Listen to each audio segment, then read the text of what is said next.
Hello, everyone. Welcome back to the SlabStox and Card Talk Market Report. We are here. I'm joined by my friend Aaron, as always. Really excited to get into this report. Aaron and his team put together like a really awesome year in review. Really good information in here. We're going to pick out a couple of the highlights to talk through. But first things first, Aaron, how was your holiday? How was your new year? How are you feeling? Great. Perfect. I'm ready for 2023.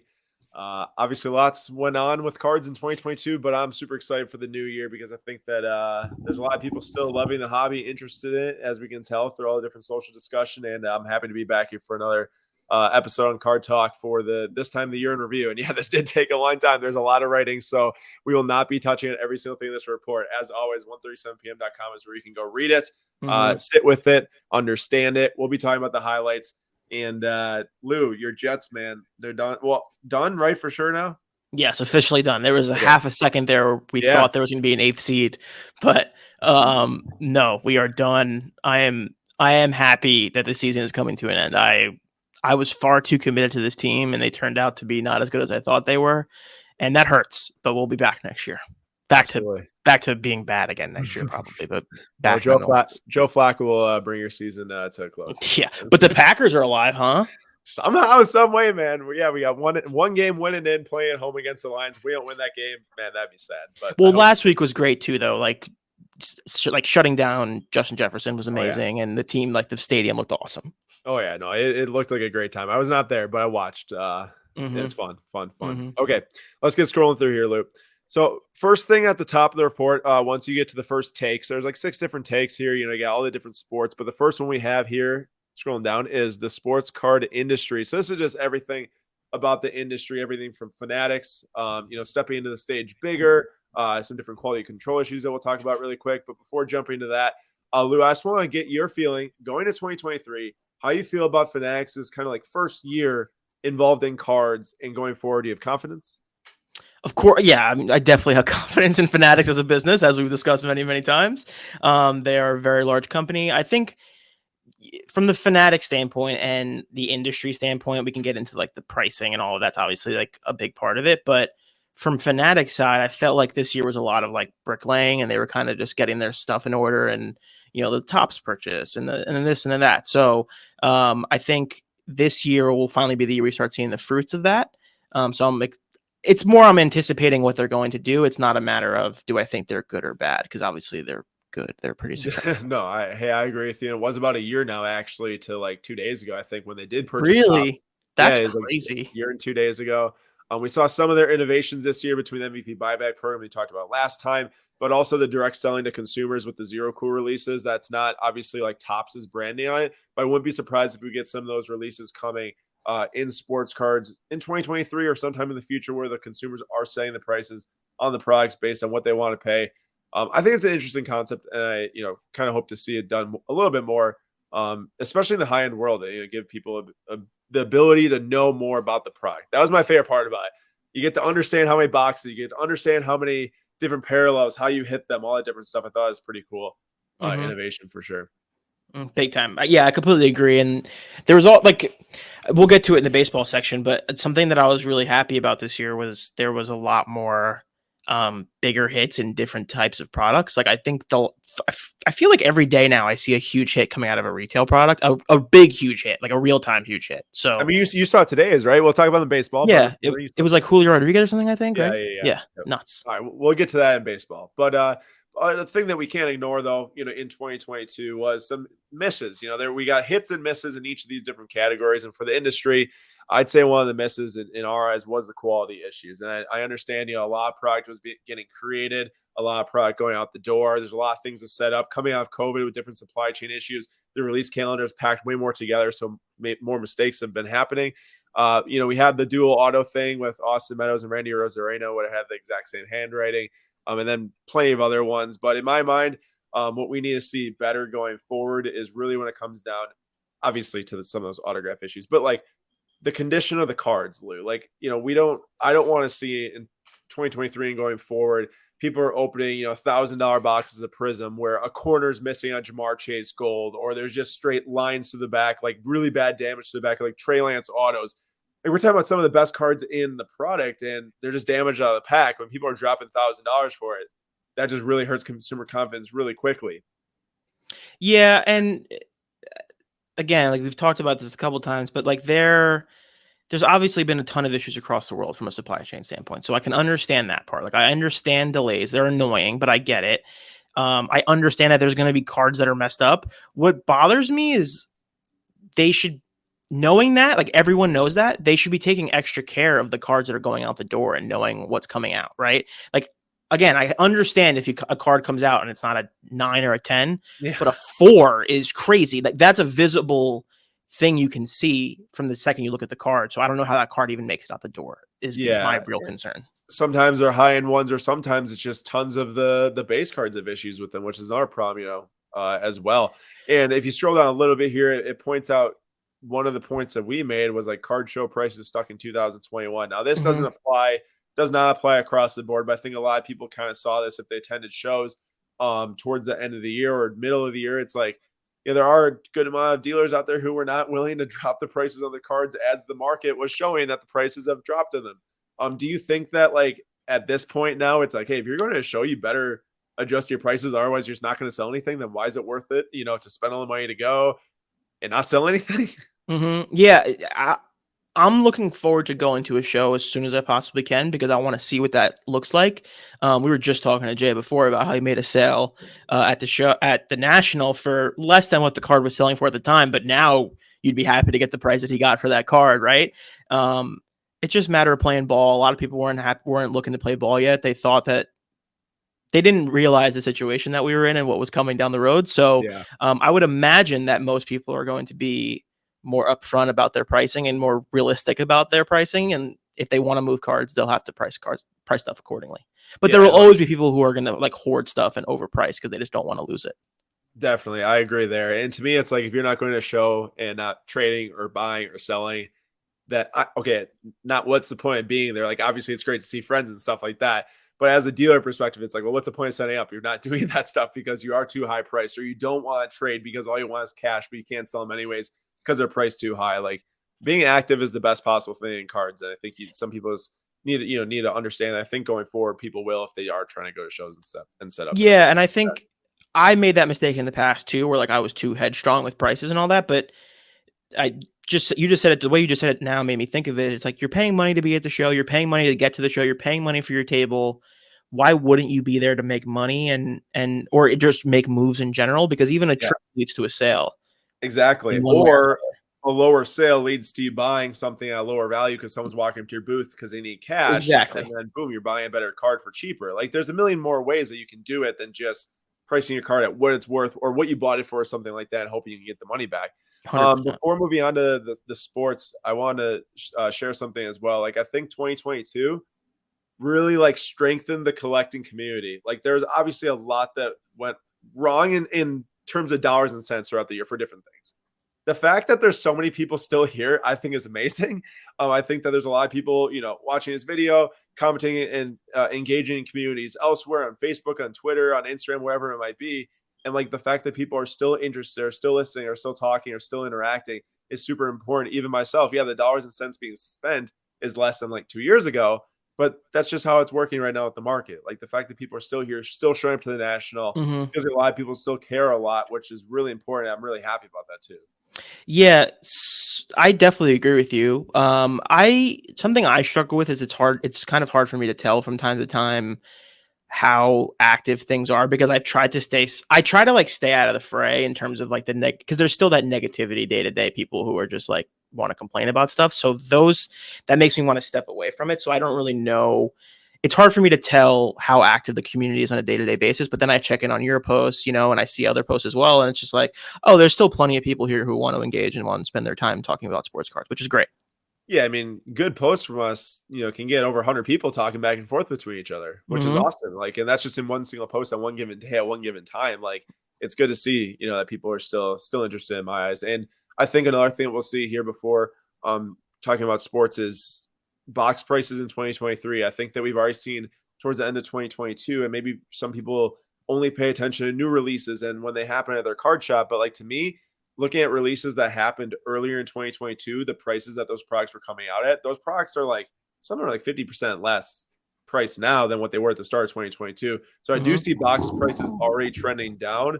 Obviously based on the singles trending down as well. I think new releases where a lot of people are focused on like, okay, can I get Prism hobby boxes for X amount of dollars? Because in the past it's like 120 before the sports card boom. Obviously went up to like $1,000+ That's not coming back anytime No, soon. I don't think 120 is coming back. Not at all. But I'm just saying like, people always focus in on like that thing. It's like, can Prism get back to what it was 4 years ago? I'm like, no, I don't think it will.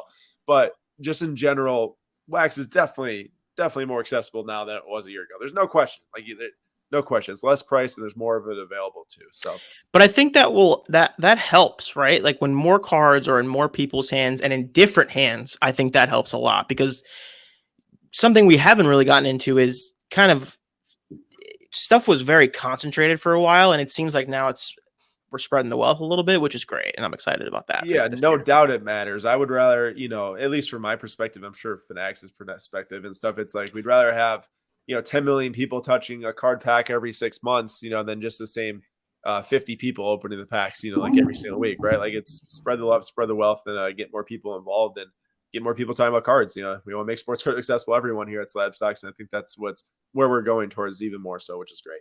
And at Card Talk. And at Card Talk. There we go. Lou's like, don't leave me out. So football?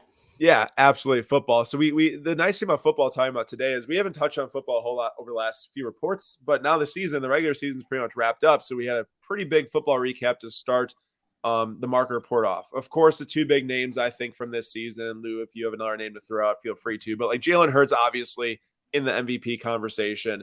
After some questions from the last season or even before that was like, hey, is he actually the Eagles' guy? And then he did really well. He's undefeated with them, or had one loss, I think, actually. And now Brock Purdy, I think, absolutely saved the 2022 football product line. Like none of those rookies were going to sell for any money. When you say saved, like scroll down a bit. Scroll down. 10 months. I get that. 15? I get that, but 10 months from now, what's Brock Purdy's job going to be? Okay. Now that's a good point, though. That's why I bring it up, because right now, I mean, there's insane amount of money being spent on Brock Purdy. Like Mosaic base autos for like $600. Like that's insane. Okay, now you got a certified card on the screen here. Like certified for $415 raw. That increased. So the first sale of that card, Lou, was $20 when the box came out in October. He starts December 4th. Or no, he didn't even start December 4th. He came in December 4th for Jimmy, beat the Dolphins, and hasn't lost since. What do you think? This card is $100 a year from now, maybe less. I don't know. It just depends on. That seems high. That seems high. It does.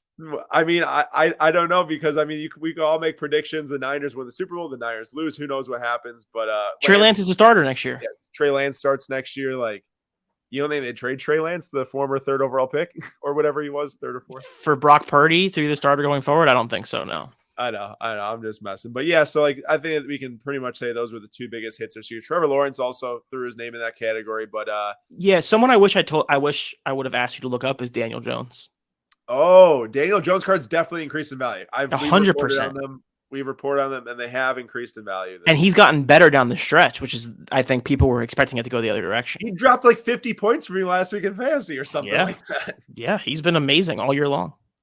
That's awesome. Yeah, no, good to see for the Giants, although I'm not sure if you like that. Is there a big Jets-Giants rivalry? Like, hey, I don't want them to be good. You don't like that? No, I have a bunch of my friends are Giants fans, so I want them to be like, I want them to have fun. So I don't care about my friends are Vikings fans. I want them to stink. So. Oh, well, you're a bad guy, and I'm not.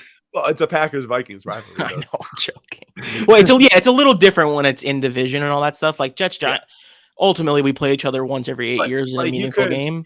You couldn't hate the Patriots more than any other team, probably, right? Yeah, the Patriots are definitely number one on my list. Okay, I thought so. All right, give me a little scroll down here. The biggest thing about football, I think, this year was the 2021 draft class. And you see the 5 biggest quarterbacks right here. We did not even include Davis Mills, who you could throw in here because he was a 2021 quarterback. That's card values absolutely crippled. But of the 2021 quarterbacks, Lou, before the season, just insane amount of money was being spent on these players. Insane amounts, right? Specifically, like Mac Jones and Zach Wilson are the two that turned out the worst. Trey Lance did not turn out well because of an injury, but performance-wise, the other two absolutely stunk it up. And then you've got Trevor Lawrence, who's kind of an anomaly because he is amazing compared to these guys. You know, he was the first overall pick, was like the prodigy since Andrew Luck. And then you've got Justin Fields, who like started the season terribly, and then all of a sudden became a decent passer and ran for 1,000,000 yards this year.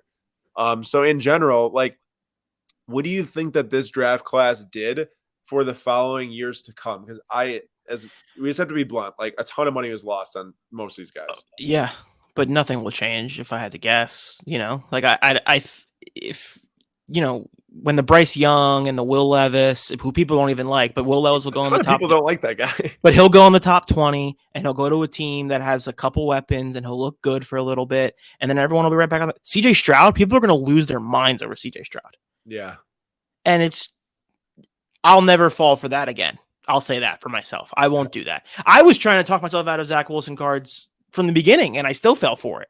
So I'll never do that again. But I know what you're saying. I would hope that there's a little bit more patience, a little bit more. I mean, I guess in a world where all the prices are coming down in general, that will help a little bit and make the misses not so bad. But unless you're anticipating Bryce Young or CJ Stroud becoming Trevor Lawrence, you're probably not going to be in good shape with those if you spend a ton of money on them early.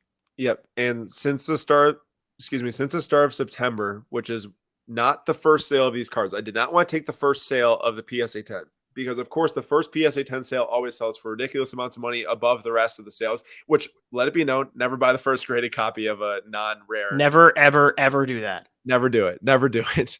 But my point here is since September, only one of these 5 have increased in value, and it was Trevor Lawrence, who actually was quite a big increase. Is 141% increase from like $1,000 before the season started to $2,500. Jaguars have a win the division and in the playoffs this weekend, I believe. And yes. Then the other 4 all decreased by substantial amounts. Now Justin Fields the least drop at 25%, but his did hit a low at 240 that increased back up to 500. So he clearly turned his season around. But like Trey Lance since the start of September was 70% drop. That was since the start of August. And then Mac Jones was a 70% drop since the start of September, and Zach Wilson was 65% drop, which actually is a little bit less than Mac Jones. But both are bad. Both are really bad.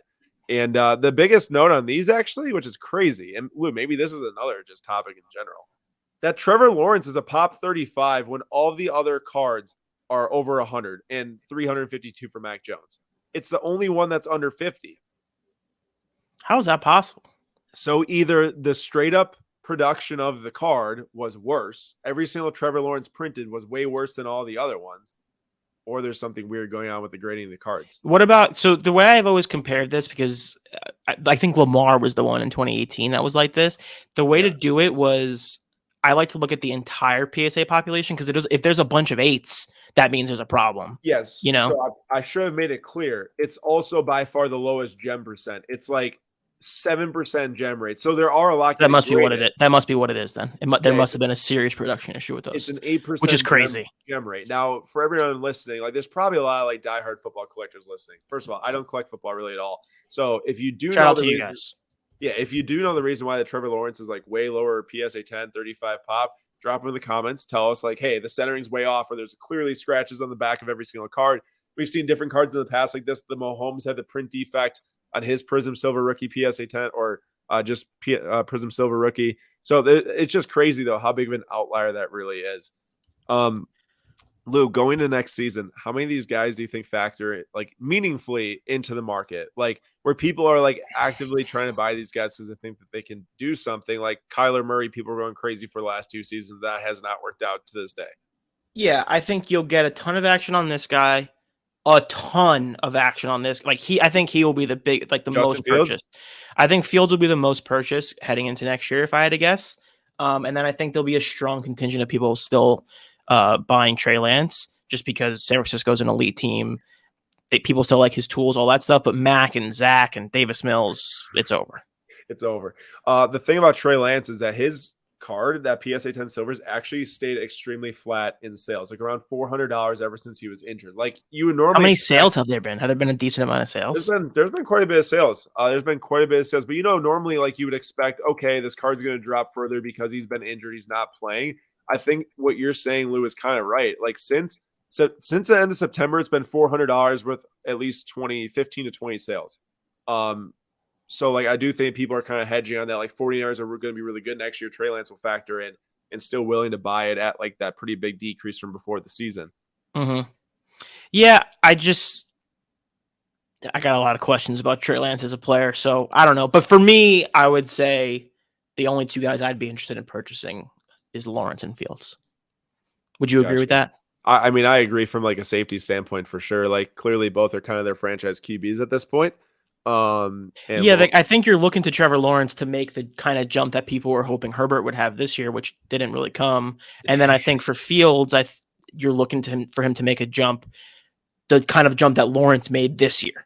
And I think you're kind of hoping that the Bears do legit things to add another wide receiver because they trade for DeAndre Hopkins, draft, blah, blah, blah. Like that's the kind of things you're looking trade for.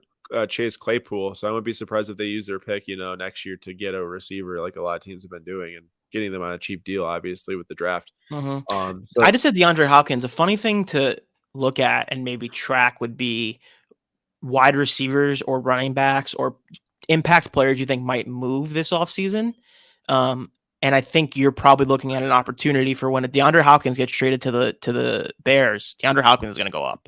Well, do you remember when Marquise Brown got traded from the Ravens to the Cardinals? I'm pretty sure a ton of people were trying to buy his cards. Yeah, exactly. But the reason I thought about it was like a Devontae Adams and all of that stuff. But yeah, same thing, same deal. Got you. All right. Well, we will move on from the young guys and really quick breeze past the old guys. Rodgers, Brady, and Wilson, all three have kind of had interesting seasons. I'd say Brady and Rodgers started the season not very well off. Rodgers had a broken thumb for most of the season, but both of them actually are kind of playing better football now at the end of the season here. You see the Buccaneers already in the playoffs. You had a huge game last week, I heard. And then Rodgers, I've been watching each week, and he's getting better and looks like the thumb's healing, and we should be in the playoffs unless we botch it completely to the Lions, which would be embarrassing. And that Broncos team has a ton to figure out going into next year. But it really just does show, like, hey, young guys, old guys, if they don't play well, they don't play well. And it's very hard to keep card values up right now if they're not playing well. So just, and it also is like sports are not as easy as we think they are. Like I was saying, like, yeah, I'd much rather have a Brady than a Lamar Jackson or whatever, but that doesn't really work out that way when the Bucs are not very good the entire season. Yep, exactly. All right. Well, you can read about the release of the year and the big sale of the year that Lou will scroll past here if you want to look at 137pm.com for the football. We got to get on to the basketball. You interested in that, Brady? I'm just reading it real quick. We got to move on to basketball. And the biggest thing about basketball right now is the fact that the NBA is just loaded with scoring talent. Like, absolutely incredible. Like, every other night, it's like 40 points here, 50 points here. Like, Giannis, Markkanen, Durant, Donovan Mitchell for 71. It doesn't matter. Like, anyone that can get buckets is trying to get buckets right now. And it's incredible. I think it's helping out the MVP race significantly. We've got 7 different players here via the Kia MVP ladder that we have some different stats on for their markets. Most of these players, their card ladder indexes have dropped since the start of October, their player indexes, which really does go to show, like, hey, even the guys like Tatum who are having career years and Giannis who's dominating right now, like, it is tough. You got to have the right cards. You got to be buying them at the right time. If you bought basketball cards a year ago and we're trying to sell them today, it wouldn't look as hot. But if you scroll down a little bit, Lou, if you did pick the right cards, if you did pick the right players before the season started 3 months ago, there was a couple opportunities. I mean, some of these cards of the MVP candidates right now have increased, 50% in value since the start of October. But remember, that's, not every card, not every player. It's very player and card dependent right now. But I know, Lou, you're not like a huge NBA guy, but I've sneaky become an NBA guy. I've been watching a lot of basketball recently. Yeah. Okay. What do you feel about it? I've been watching a lot of Nets basketball recently. Oh, not the Knicks? No. Watching a lot of Nets, watching a lot of KD, a lot of Kyrie. It's been interesting. Yeah, I'm sure, man. They're on a 12-game win streak. It just ended to the Bulls the other night. So there's a lot of storylines going on in the NBA right now. I think we will have legit like 4 to 5 MVP contenders by the end of the season, which is crazy to think. Every single year, it's like, in the past, it's like, is it LeBron or is it going to be this other new challenger? Was it Curry or this new challenger? Is it Giannis or this new challenger? I would say. Finish what you were going to say. I was just going to say, any of those top 5 guys are for sure going to be in the running at the end of the season. And even Embiid, if the Sixers are playing well, will be in that conversation. And Zion, he's got to stay healthy. He's out for like 3 weeks right now. But are you a little bit worried about Luka? Because they're like, I feel like the Mavs aren't a very good team. They won like 6 in a row, and the guy averaged like 45 to 50 a game.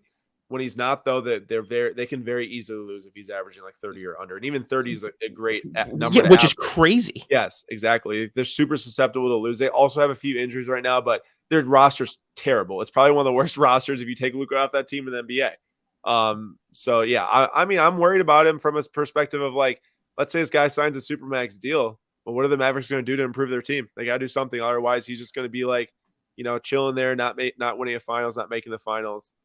And to me, that makes me want to lean more towards a guy like Tatum, who I haven't always been the biggest fan of, but he's playing on one of the best teams in the league. He has finals experience. He's got all that stuff. KD, obviously. Giannis, obviously.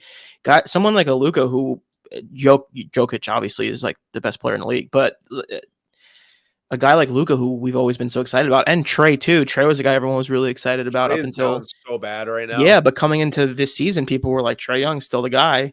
Yeah. It's just not working out. So, again, going back to the young guy thing, you got to be very careful with these because a lot can change in a 2 or 3 season span. Yeah, and for some people, if you keep scrolling, I mean, some of the better plays for people, if you do watch enough NBA and study enough, is finding other young players that are not in that top 10, top 15 category yet that can get there. Both of these guys, Shea and Tyrese Haliburton, if you ask people to rank their top 15 NBA players coming into this season, neither of these two guys would be in anyone's list. These two guys are probably making it in a lot of people's lists now. They're both playing phenomenally. Shea's averaging over 30 a game for the Thunder. Tyrese is like 20 and 10. He leads the league in assists. He's shooting like over 40% in three. Both of them are part of rebuilds too, by the way. They're playing amazing in rebuilds. So by the time that their teams maybe get to the front of their conferences in like 3 years, the Thunder and the Pacers, who knows what it could be like. Now, maybe buying today is too late, like in this year, 2022, 2023. Maybe wait until the offseason and see if prices drop on a couple of these guys. But like both of them were primed for making a few dollars and cents on, especially Shea from 3 months ago till today. Mm-hmm. But how much of it do you think is people anticipating Shea getting traded and Haliburton getting traded? Because isn't that inevitably their mission? I don't think that either of them are going to get traded. They're both the centerpieces of the team. You need a good young Interesting. guard. Yeah, I think because they both have a lot of draft picks to work with now. Thunder especially. I don't know the exact draft pick position for the Pacers, but the Pacers have got a lot of nice young guys. And the Thunder just need to start to draft some more players, get Chet healthy, and then dish off a lot of the picks to bring in a superstar within like the next 2 years. I think they'll draft for one more year, trade a bunch of the picks. You'll have Chet in his like second full season. Shane is like 7th. And he's going to be like the superstar of the team. Then you got another guy coming in to help him. I think they'll for sure be a playoff team within 2 years. No Interesting. What do you think about this year's rookies, like a Paolo and a Chet, who's obviously gone for the year? Who's that other dude, the Mathurin guy or whatever? Yeah, he's on the Pacers. He's on the Pacers. He's Canadian. That's Ryan's guy. Yeah, he went to Arizona and now he's on the Pacers. We haven't seen any real NBA product this year get released yet. Hoops is coming out, I think, very soon here. But like, until we see what the prices of the boxes are and how much people are spending on the cards, it's hard to exactly tell how this class is going to stack up to the previous ones. But it's just by name recognition alone, it's weaker than the previous few years. Like I've been watching a decent amount of NBA recently. Paolo Banchero is like unbelievable. Yeah, he's good. Don't get me wrong, but like I do feel like, especially the years of like the 2020s with the LaMelo and Anthony Edwards and Maxey and Haliburton in that class, it's different, definitely different. Yeah, it's especially because Chet got hurt. That doesn't help. If Chet was balling out right now, you had those two guys like, hey, these two dudes are definitely going to be NBA superstars. Well, then it's a little bit different. So we'll see. I think it'll be interesting to see what the products are releasing at least. Me too. And we can't really bring up basketball without talking about how some of these cards were just so, I would just say, overvalued compared to the rest of the card market at the start of 2022 and of 2021. A lot of the people, I think, started venturing into other categories, Lou. At the time, I think it was like basketball cards are the thing, like global brand. Everyone collects them. Everyone knows who Luka or LeBron is. Like, you got to learn it if you don't know it. But now I think a lot of people have found action in different marketplaces or different categories and are spending money thinner elsewhere, that a lot of these cards have just dropped. Like Luka's had one of the best statistical seasons, yet you can't help it when a card's just overvalued and dropped 66% in 1 year, 30K down to 11K. I think you're right in that people were expanding into different categories and doing different things. I also think you can make a serious argument for oversaturation with all three of these guys in cards. I think there was 7 quadrillion LeBron Topps Chrome different variations, different parallels, whatever. Same thing for Luka listed in the last year. There's been a gazillion, like I would love to know how many of the PSA 10 certification numbers have gone up for sale in the last 3 years. Of Jordan. Yeah. Yeah. And how many times? That's a good question. I bet you it's like something about 70% of the pop report has went up for sale or something, and like 20% have resold multiple times. Or maybe it's like 50% of pop report has went up for sale with 20% of those 50% reselling. So that's probably pretty close to what the numbers are. That's probably right. And I think that's a big part of it, because people can have their opinions on the Jordan card of whether it's a good card or a bad card, but part of it is that it's not supposed to be as widely available. And in a world where someone's going to sell the same card 3 or 4 times in a 2-year span, or people are going to sell the same card 3 or 4 times in a 2-year span, that's going to affect the price of the card. And no matter how you slice it up, it's extremely hard to have a PSA 10 of that card compared to the amount that there are total. There's like well over 50,000 of these things total. There's like 20,000 the PSA pop report alone, probably. But even if I think it's a pop, 1 second here, it's 300 and something, 319. Yeah. That's still 319. That's still, you could still see one pop up every single auction for the last 2 years. Well, they did. Exactly. There was at least one in every auction from every auction house for the last 2 years, pretty much. And that's exactly why you see a value drop. Too much supply, and then the people who buy one, they don't need a second one, most likely. They don't need a second one, so then they don't go and bid on the next one. Little summary of how their overall indexes have changed. Anywhere between 700 and 1,700 cards. You can read about that data in the report. But last thing here to really bring up about basketball is one of the biggest things of the year was the chase for the LeBron triple logo. Man, we talked about it 6 months ago. I'm sure Lou gave his takes. That was maybe our very first episode too. I think it was. It was $2.4 million for a card created in 2020, 2021. Yeah, I mean, it is what it is. Right? Card created in 2020, 2021 with logos that have nothing to do with anything. And released in 2022, not even in the year that was manufactured or said to be manufactured. It's in this report for a reason, because Flawless 2020 came out in 2022, which is ridiculous. Yeah, and that's not me saying that I'm like, if you own this card, like, you don't know what you're doing. But like, if you love it, you love it. For me, I don't get it. Never did. You don't like the 3 little pictures of LeBron in the bottom 1/5 of the card? doesn't do it for me, unfortunately. And it's an authentic, which is I've gone back and forth on that. Not only that, but you can clearly see where it's damaged too. On the left patch window, you can clearly see a big imperfection with the card where the foil is peeled back. But yeah, I mean, that was obviously an insane chase of 2022. But it did bring us one of the craziest things of all time, which was Drake being on Instagram Live, like you have noted here. Like, that was wild. And it kind of is underrated how wild that was. He was on Instagram Live like 5 times trying to like just open a box of cards. I mean, remember why though? The guy's a gambler. I completely understand. He's an insane gambler. He's dropping like $1 million every single big sporting event he can. He does like streams with his like gambling company and spends like $10 million. It's crazy. Oh, it's bananas. And I mean, it even led to a chase of a Lamborghini, blazed down by whatnot for a yellow Lambo. So pretty crazy time in cards, no doubt about it. As for soccer, now, if you want to hear a lot about the World Cup, it's definitely a good idea to watch the November episode we did about this, because the World Cup did just happen. We just did a mini recap on it here. Obviously, Messi, Mbappé, biggest performers, cards moving in price from 2 months ago. However, the same thing kind of holds here. If you were buying at the beginning of the season or beginning of the 2022, soccer cards actually were one of the biggest droppers of 2022. There was quite a bit of opportunity we had between the last quarter of the year if you were buying towards the last quarter. But other than that, it just was not a great year, from the sole fact that wherever hype goes, and no matter who was, I was even, buying soccer cards pretty much for all the past 3 years. So it's like I was involved on both ends of the spectrum, selling high, buying high, selling low, whatever it was. Hype can definitely hurt markets. Obviously, stuff gets too overpriced, and minus 52% in Messi's player index for 2022, minus 39% in Mbappe's player index for 2022. These guys, best players in the world. And you still can't avoid it. Now, Erling Haaland had an amazing year, absolutely amazing year so far. Hopefully it continues in 2022. Some increases on his cards, but even since the start of the year, decreased 60%. There were some big transfer market news since the last time we did the previous one. Cody Gakpo, he was one of the best young players in the tournament in the World Cup. He moved to Liverpool. That definitely got some energy to his card market. And then Ronaldo would be the biggest miss of the year. I mean, if you're buying Ronaldo at the start of 2022, it's just not pretty.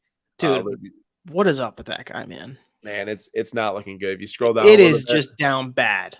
It's down horrendously bad. His Kaboom PSA 9 is down 80% in 1 year. I mean, that was like a $5,000 card, $4,000 card around there at the start of the year. His Mega Cracks rookie, or Mega Crackers, I should say, BGS 9.5 from 50K to 24K in a year. He's going to Al Nassr, I think it's pronounced, in Saudi Arabia, not a top flight league in the world.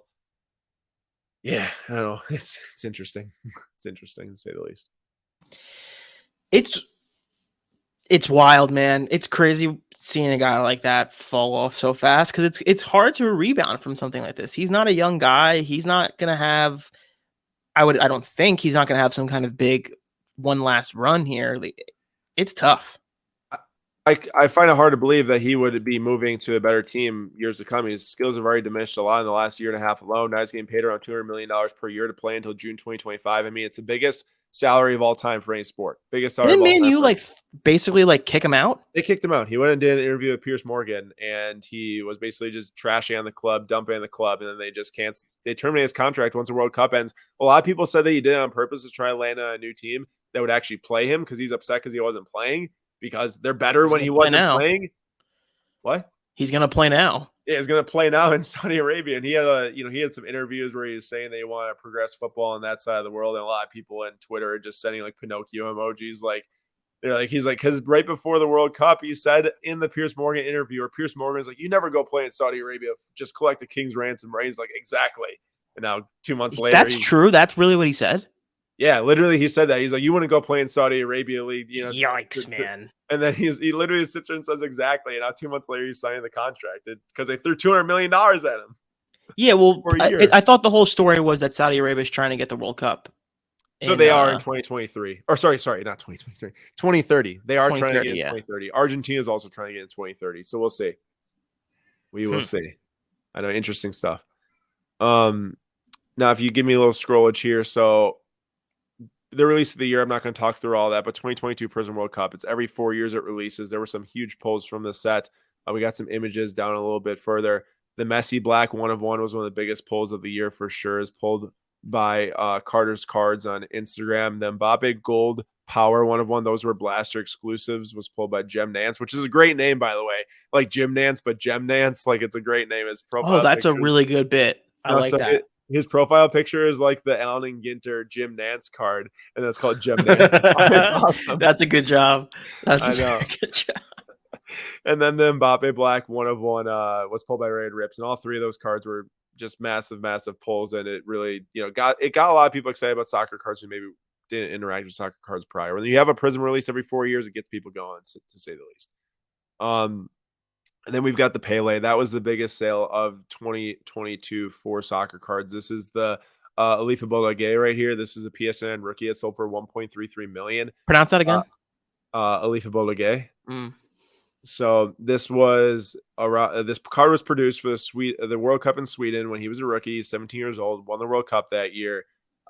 One of, I think, like 3 to 5 PSA 9s in existence. It sold for $1.33 million. Wow. The only soccer card to sell for over $1 million. It was on Rally. It got bought out for that amount.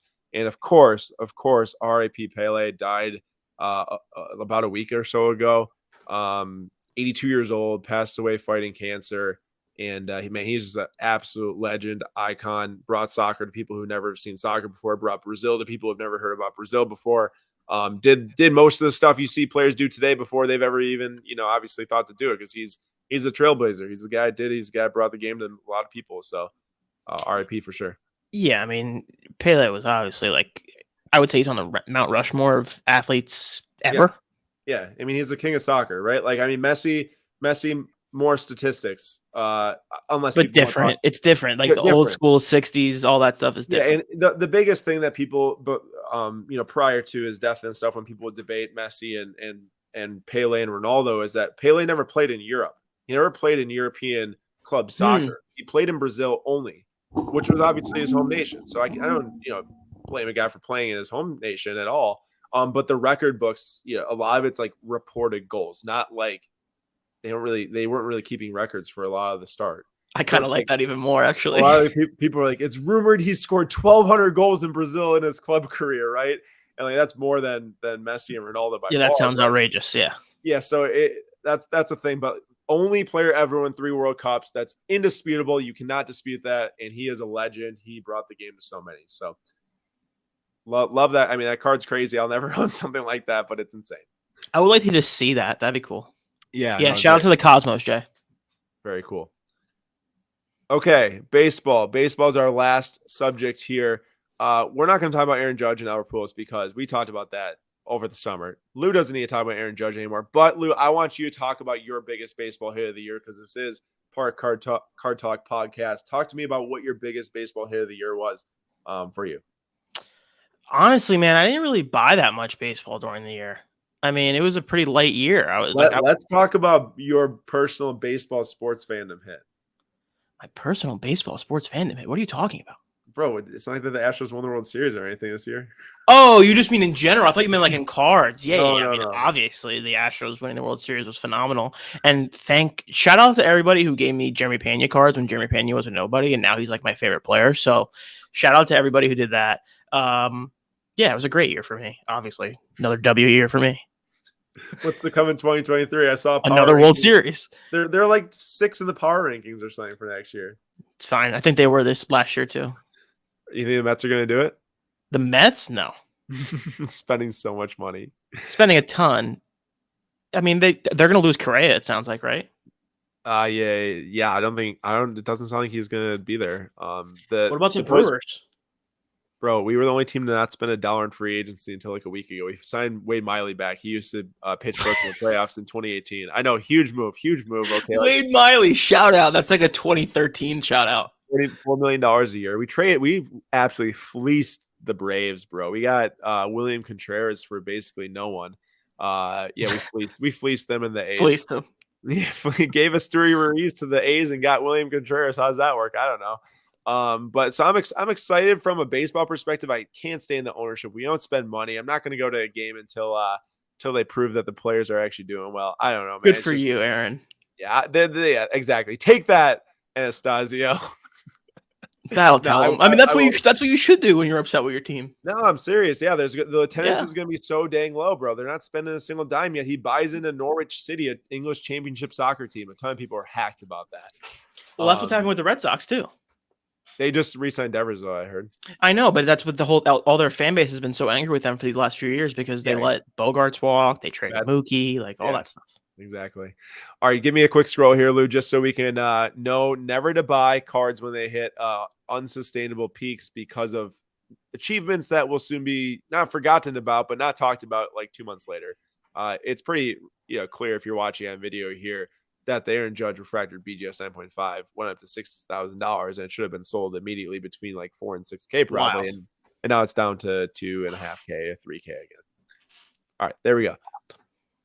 So the Can I ask you a question? Yeah. As a baseball fan, go ahead. Is there any scenario where this car gets back to $6,000, even $5,000? The only way is if he wins like 4 straight World Series or something like that. Like something insane, right? It takes something like we haven't seen in a long time, and he would need to become Derek Jeter. Yeah, basically, pretty much. Tough. I don't really think it can get back there for quite some time. I never say never because we see crazier things, but it'll take a lot. I'll just say that. Yeah. So one of the interesting thing about baseball cards this year was biggest release of the year, or one of the bigger releases of the year, 2022 Topps Chrome Baseball. Actually was missing some of the cards of the 2 of the best rookies, Julio Rodriguez and Bobby Witt, the 2 best rookies. Their SP variation refractors were not found in hobby boxes, so later Topps issued silver packs that can contain cards of these players, plus CJ Abrams, Hunter Green, and Spencer Torkelson is something like we haven't seen ever before. Missing cards that the manufacturer then deemed were not in the product, and then they sent out silver packs to those that purchased boxes. And then they also did they give a reason for that?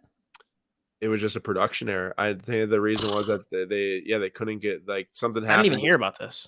You didn't hear about this? No, I missed this somehow. I don't know how, but I did. You must have been under a rock at that point. Probably. Yeah. So these cards weren't in the product, and they're SPs, so they're pretty softer cards. Was the fact that they were going to have non-autos like this in there. Some of them colored too, which you could pull.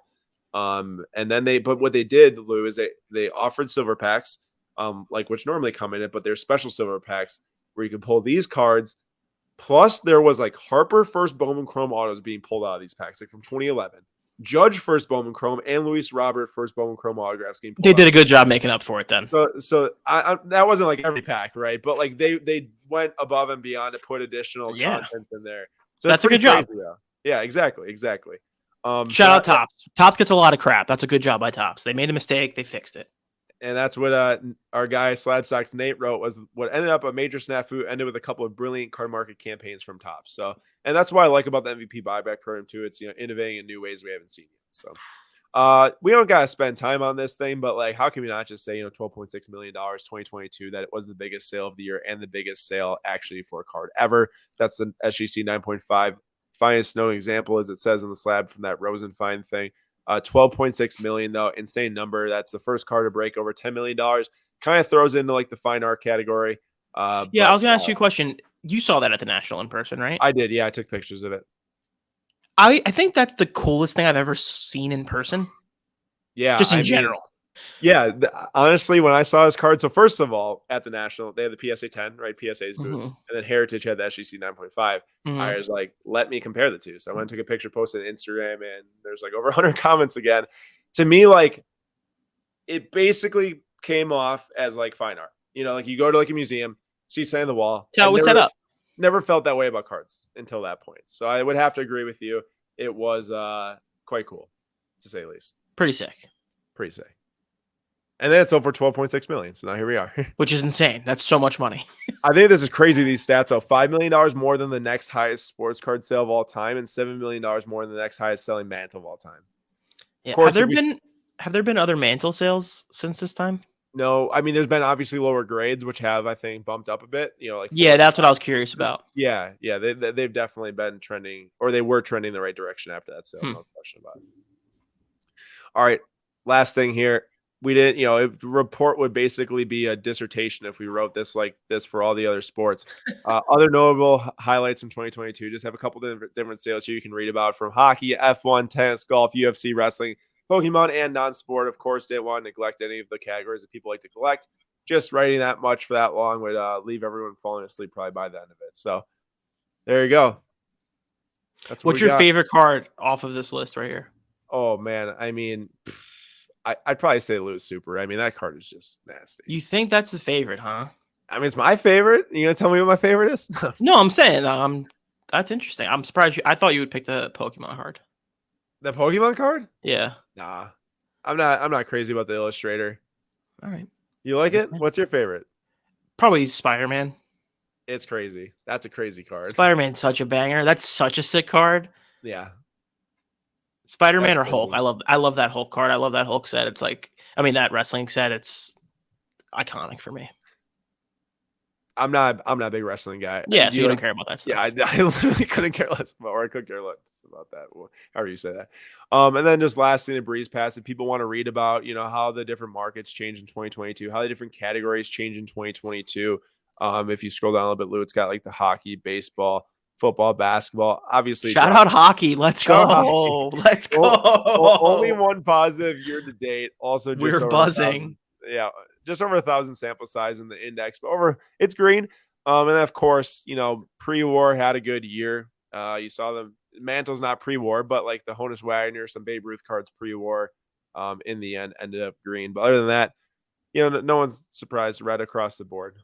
If you want to read towards the end of the article, if you're on there, 137pm.com, you got the show schedule, release schedule for January 2023. And that's all I got here, Lou. Anything else? If you're in New Jersey, I'm probably going to be at the Colts next show. So hit up your boy if you're trying to do a little card action. I'll be there. Oh, there's a show in Edison. It might be at the Edison show too. I'm trying to hit a lot of local shows this year. So, dude, local shows are the thing. I know it's not on this list. Great but vibes. Oshkosh show, I think January 21st is Oshkosh in Wisconsin, where the Wisconsin Herd play the G League team, and then there's a Deer District one coming up. I think it's in February though. It's like February 11th, Super Bowl weekend. So I'll share more about that in the next market report probably. But big one in Milwaukee. Big one.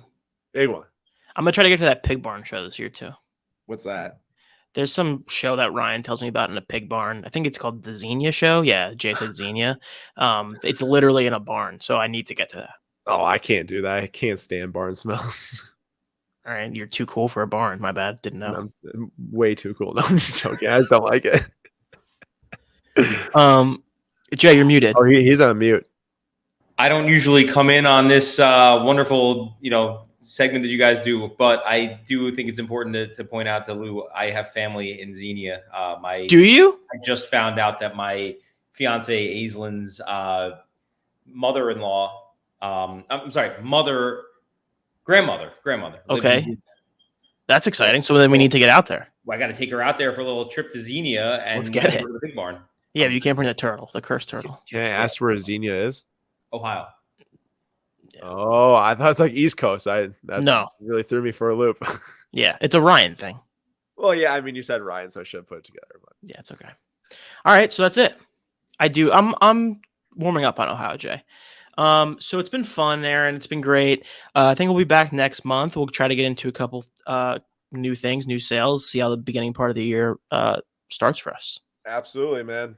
Anything else on your mind? By the way, 2022. What do you do? 6 or 7 of these in 2022? Yeah, we had fun. I think this is great. It's a really good something we've talked about for so long. Was like there was never a place where everything was kind of aggregated in one spot. So I'm really glad we're doing it, and I'm hoping everyone's enjoying it. Hope people enjoy too. Obviously, if you have any feedback, let us know in the comments. Let us know anything about 2022 you want to share or anything like that. And thanks for having me, Lou.